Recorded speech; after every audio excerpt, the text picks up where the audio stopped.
भारत माता की, भारत माता की, भारत माता की, वंदे वंदे वंदे।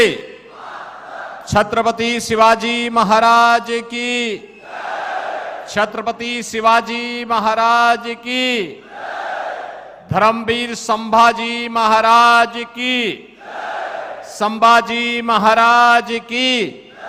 नमः पार्वती पतिये हर हर।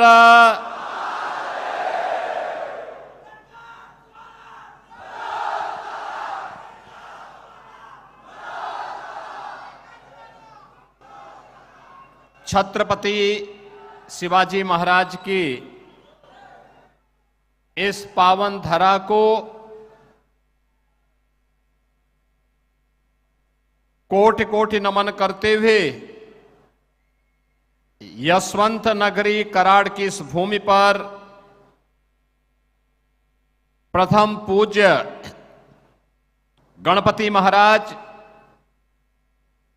नाइकबा देवस्थान के पावन धरा को कोटि कोटि नमन करते हुए आप सभी बंधु बांधवों का मैं हृदय से अभिनंदन करता हूं, स्वागत करता हूं। मंच पर उपस्थित पूज्य संत जन श्री धारेश्वर महाराज जी, श्री विजय लिंग महाराज जी, स्वामी सुंदरगिरी महाराज जी, स्वामी विठ्ठल बुआ महाराज जी, भारतीय जनता पार्टी के जिला के अध्यक्ष श्री धैर्यशील कदम जी, महायुति गठबंधन के भारतीय जनता पार्टी के उम्मीदवार श्री मनोज दादा घोरपड़े जी, प्रदेश उपाध्यक्ष श्री विक्रम पावस्कर जी, भारतीय जनता पार्टी और महायुति गठबंधन के सभी पदाधिकारीगण, भारी संख्या में आज की इस चुनावी सभा में उपस्थित मेरे सभी उपस्थित बहनों और भाइयों, ये मेरा सौभाग्य है कि आज मुझे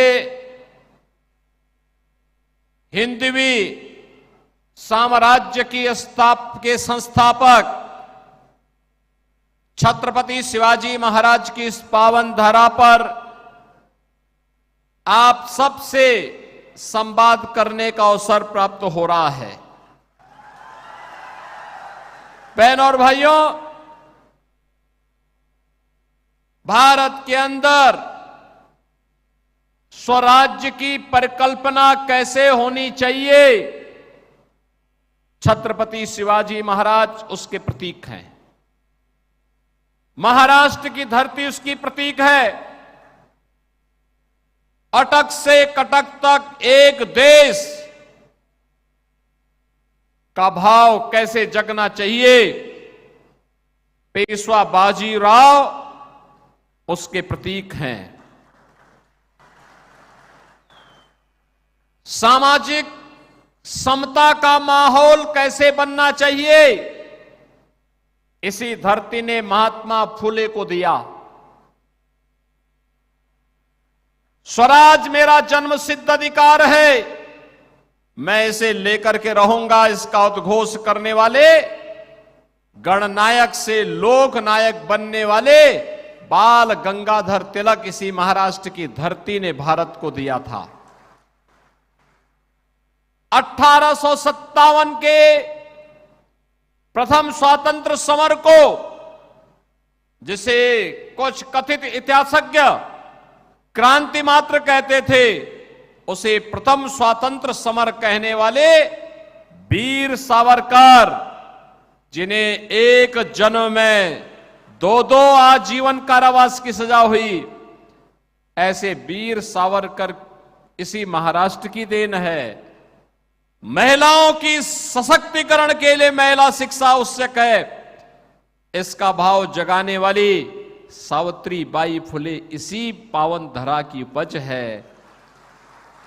ऐसी पावन धरा को कौन नहीं नमन करना चाहता है। पूरा राष्ट्र कृतज्ञ भाव के साथ महाराष्ट्र का अभिनंदन करता है, स्वागत करता है। और इसीलिए 2017 में उत्तर प्रदेश में जब मुझे मुख्यमंत्री बनाया गया, मैं आगरा गया था। आगरा में जब मैं निरीक्षण के लिए निकला तो मुझे बताया गया कि यहां पे एक मुगल म्यूजियम है। मैंने कहा भी मुगलों का भारत से संबंध क्या है? मुगलों का भारत से संबंध क्या है? तो लोगों ने कहा कि साहब, इसमें औरंगजेब के शासन और मुगलों के शासन के प्रतीकों को यहां पर रख करके लोगों के लिए रखा जाएगा। मैंने कहा इन सबको हटाइए, इस म्यूजियम का नाम बदलिए, म्यूजियम का नामकरण छत्रपति शिवाजी महाराज के नाम पर होगा। हमारी श्रद्धा छत्रपति शिवाजी महाराज में है। हमारी श्रद्धा के पात्र संभाजी महाराज हैं। हमारी श्रद्धा के पात्र गुरु गोविंद सिंह जी महाराज हैं। हमारी श्रद्धा और हमारा सम्मान महाराणा प्रताप के प्रति है। हमारा सम्मान किसी विदेशी आक्रांता के प्रति नहीं हो सकता है, कभी नहीं, कतई नहीं हो सकता है। और आज इसीलिए मैं आज यहां पर आया हूं आपसे कहने के लिए, बहनों और भाइयों, चुनाव चल रहा है। ये चुनाव मात्र चुनाव नहीं है। एक तरफ जोड़ने वाली महायुति गठबंधन मोदी जी के नेतृत्व में, एकनाथ शिंदे, देवेंद्र फडणवीस,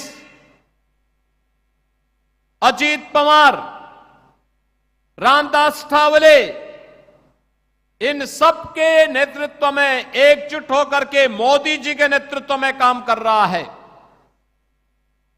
वह जोड़ने वाली ताकतें हैं।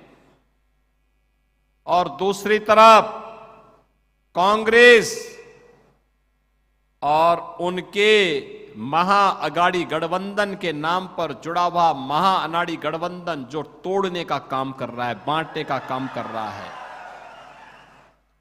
कांग्रेस का इतिहास तो बांटने का ही रहा है। अपने राजनीतिक स्वार्थ के लिए इन्होंने देश को बांटा,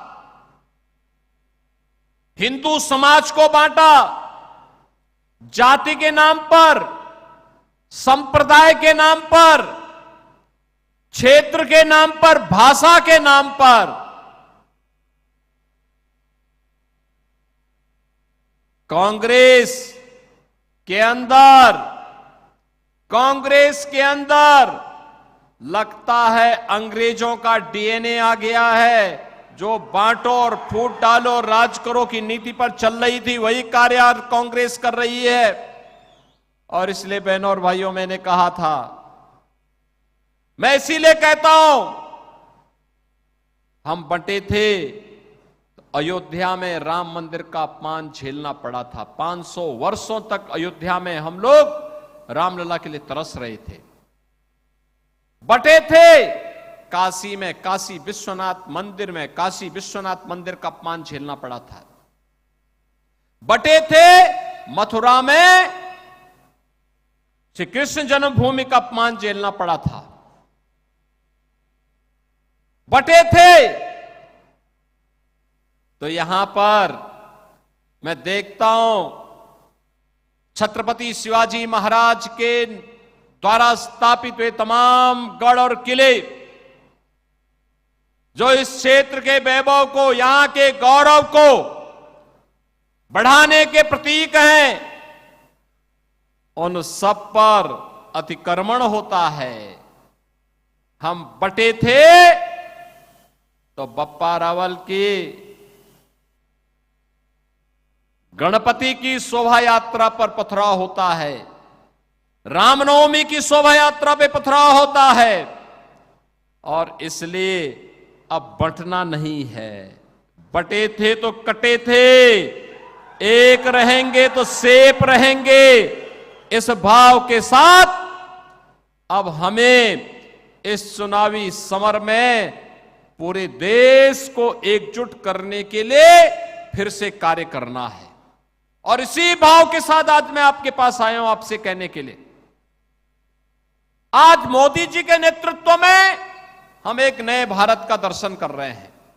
बहनों और भाइयों, ये वही भारत है 2014 के पहले पाकिस्तान घुसपैठ करता था, आतंकी वारदात को अंजाम देता था, तो तब कांग्रेस के लोग कहते थे, कांग्रेस नेतृत्व की सरकार, यूपीए सरकार कहती थी कि पाकिस्तान के खिलाफ मत बोलो, क्योंकि संबंध खराब हो जाएंगे। उनके लिए देश हित की कीमत पर पाकिस्तान के साथ संबंध आवश्यक हो गए थे। और आज नया भारत है, पाकिस्तान भारत की सीमा का अतिक्रमण करने का दुस्साहस नहीं कर सकता, क्योंकि इसे मालूम है ये नया भारत है। नया भारत छेड़ता नहीं है, लेकिन कोई छेड़ता है तो उसको छोड़ता भी नहीं है। ये नया भारत है, छोड़ता नहीं है। ये नया भारत है, अपने नागरिकों को बांटता नहीं है, सबका साथ और सबके विकास के नाम पर पूरे देश को जोड़ने का काम करता है। ये नया भारत है, योजनाओं का लाभ सबको देंगे, सुरक्षा सबको देंगे, लेकिन तुष्टीकरण किसी का नहीं करेंगे। इस भाव के साथ कार्य करता है, और उसी भाव के साथ आज आपको जोड़ने के लिए मैं आपके पास आया हूं कि मोदी जी के नेतृत्व में देश की सीमाएं सुरक्षित, कश्मीर में आतंकवाद की प्रतीक धारा 370 हमेशा के लिए समाप्त हो गई, पूरी तरह समाप्त हो गई। आतंकवाद की अंतिम ताबूत पर कील ठोकने का काम आज मोदी जी के नेतृत्व में भारतीय जनता पार्टी की सरकार ने कर दिया है।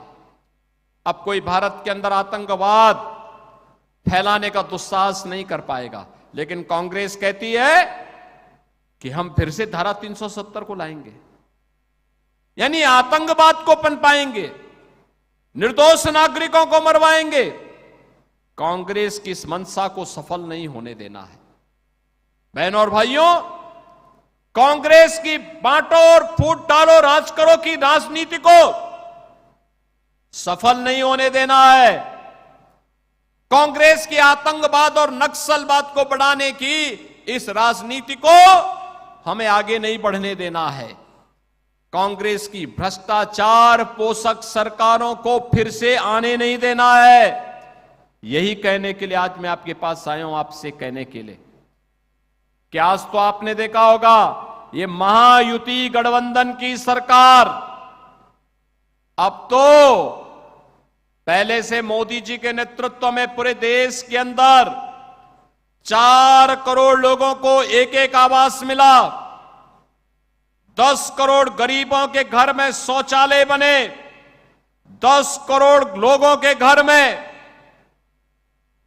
उज्ज्वला योजना का रसोई गैस का फ्री में कनेक्शन पहुंचा, 12 करोड़ किसान पूरे देश के अंदर प्रधानमंत्री किसान सम्मान निधि का लाभ प्राप्त कर रहा है, 50 करोड़ लोग आयुष्मान भारत में प्रतिवर्ष 5 लाख रुपए की फ्री चिकित्सा प्राप्त कर रहे हैं। और मोदी जी ने घोषणा कर दी, आदेश भी कर दिया है कि 70 वर्ष से ऊपर के प्रत्येक व्यक्ति को फ्री में उपचार की सुविधा उपलब्ध करवाएंगे। बहनों और भाइयों, पहली बार हो रहा है जब 80 करोड़ लोग, 80 करोड़ भारतवासी फ्री में राशन प्राप्त कर रहे हैं। ये नया भारत है, सुरक्षा भी दे रहा है, लोक कल्याण और गरीब कल्याणकारी कार्य भी कर रहा है। तो इंफ्रास्ट्रक्चर के लिए भी हाईवे बन रहे हैं, रेलवे का विस्तार हो रहा है, नए नए एयरपोर्ट्स बन रहे हैं, IIT, IIM, AIIMS, one district one medical college, हर घर नल की योजना भी क्रियान्वित हो रही है। यानी विकास के काम भी है तो विरासत का सम्मान भी है। याद करिए, बाबा साहब डॉक्टर भीमराव अंबेडकर के पंच तीर्थ मोदी जी के नेतृत्व में बने। याद करिए 500 वर्षों का इंतजार समाप्त करके अयोध्या में भगवान राम का भव्य मंदिर का निर्माण भी आज Bharatiya Janata party double engine सरकार के नेतृत्व में लगातार देश के अंदर विरासत और विकास का समन्वय, सुरक्षा, समृद्धि और सुशासन के लिए यह महायुति गठबंधन भारतीय जनता पार्टी के नेतृत्व में जो कार्य कर रही है, उसी के प्रति आपको जोड़ने के लिए, आपका आह्वान करने के लिए आज मैं यहां पर छत्रपति शिवाजी महाराज की इस पावन धरा पर उत्तर प्रदेश की धरती से विशेष निवेदन करने के लिए मैं आपके पास आया हूं। बहनों और भाइयों, आप में से कितने लोगों ने अयोध्या में दर्शन किया? श्री राम जन्मभूमि पर रामलला के विराजमान होने के बाद कितने लोगों ने दर्शन किया? अभी कम संख्या है और मैं धैर्यशील कदम जी से और मनोज दादा घोड़परे जी से कहूंगा कि चुनाव के बाद यहां से एक ट्रेन भर करके लेके आइए अयोध्या में दर्शन कराने के लिए। अयोध्या में लेके दर्शन कराने के लिए लेके आओ। वहां की व्यवस्था बाकी हम देखेंगे, वहां की चिंता नहीं करनी। बहनों और भाइयों, अयोध्या में आएंगे, एक भव्य अयोध्या, दिव्य अयोध्या दिखेगी। एक नई अयोध्या, दुनिया की सुंदरतम नगरी के रूप में स्थापित अयोध्या को आपको देखने को मिलेगा। और अगले वर्ष जनवरी में तो प्रयागराज में महाकुंभ का भी आयोजन है। महाकुंभ में भी मैं आपको आमंत्रित कर रहा हूं। आप प्रयागराज में आइए, गंगा, यमुना, सरस्वती की त्रिवेणी में संगम तट पर स्नान करिए। वहीं से 1.5 घंटे की दूरी पर अयोध्या के दर्शन हो जाएंगे। श्री राम जन्मभूमि में भी दर्शन होंगे। यह काम कांग्रेस भी कर सकती थी, यह काम कांग्रेस भी कर सकती थी, लेकिन कांग्रेस के एजेंडे में कभी विरासत का सम्मान नहीं था।